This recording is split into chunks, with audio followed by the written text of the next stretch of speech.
Bismillahirrahmanirrahim. Assalamualaikum warahmatullahi wabarakatuh. Sebelumnya perkenalkan, nama saya Dava Diaulhaq dengan NIM akhir 024.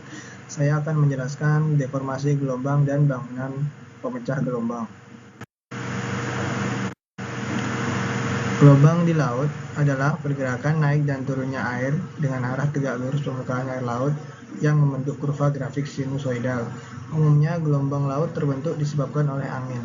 Angin di atas lautan mentransfer energinya ke perairan, menyebabkan riak-riak yang semakin lama akan berubah menjadi gelombang. Saat gelombang bergerak menuju pantai, gelombang merambat dari laut dalam ke laut dangkal. Selama proses penjalanan gelombang mengalami perubahan bentuk, amplitudo, arah, dan kecepatan. Perubahan sifat-sifat gelombang ini disebut dengan deformasi gelombang. Deformasi gelombang dapat dibagi menjadi tiga, yaitu refraksi gelombang, difraksi gelombang, dan refleksi gelombang. Refraksi gelombang adalah peristiwa berubahnya arah perambatan dan tinggi gelombang akibat berubahnya kedalaman dasar laut. Saat gelombang bergerak menuju pantai, kedalaman air akan berkurang namun tidak rata atau sama.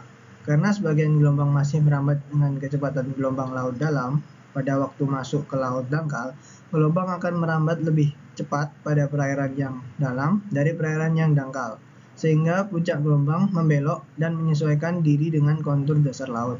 Refraksi terjadi pada pantai yang memiliki suatu tajam, karena arah gelombang akan mengikuti garis kontur yang membentuknya mirip dengan penampakan topografi pantai tersebut.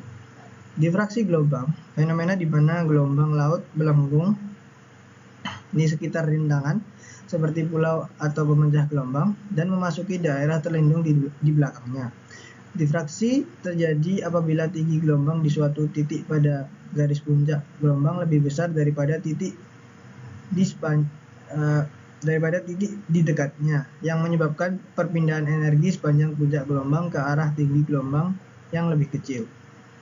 Kemudian refleksi gelombang laut adalah peristiwa pantulan gelombang laut ketika gelombang laut mengenai suatu benda atau permukaan keras seperti dinding pantai, tebing, atau karang.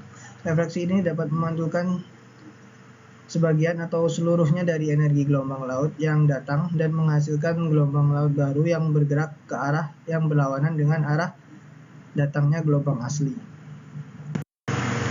Ketika gelombang bergerak menuju pantai, juga terjadi apa yang disebut sebagai gelombang pecah. Ini adalah penjelasan dari terbentuknya ombak yang berbeda-beda di setiap pantai. Ketika gelombang bergerak menuju pantai, tentunya terjadi pendangkalan dari kedalaman laut, sehingga tinggi gelombang akan semakin tinggi, dan ketika mencapai titik kritis, dia akan pecah ke depan dan menggulung.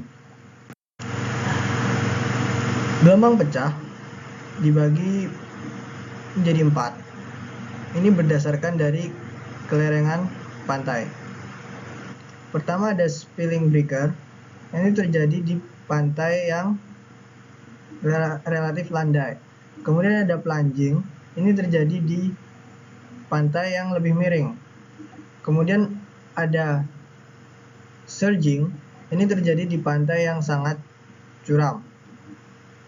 Dan terakhir ada collapsing. Collapsing itu dia adalah gabungan atau di tengah-tengah dari spilling dan plunging.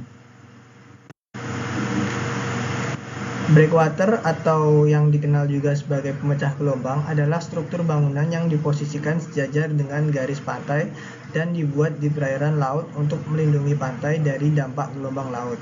Bangunan ini memiliki tujuan utama untuk mengurangi energi gelombang sebelum mencapai pantai. Berdasarkan modul ini, breakwater dibagi menjadi breakwater tunggal, celah, dan lepas pantai. Tunggal, breakwaternya hanya satu dan berada di sejajar dengan pantai untuk meredam dampak dari gelombang. Sementara breakwater celah, breakwater memiliki celah, sebagai contoh seperti di pelabuhan untuk masuknya kapal. Namun ini berpotensi juga terjadinya difraksi. Kemudian untuk breakwater lepas pantai, dia diletakkan lebih jauh di lepas pantai. Cukup sekian dari saya. Kurang lebihnya mohon maaf. Wassalamualaikum warahmatullahi wabarakatuh.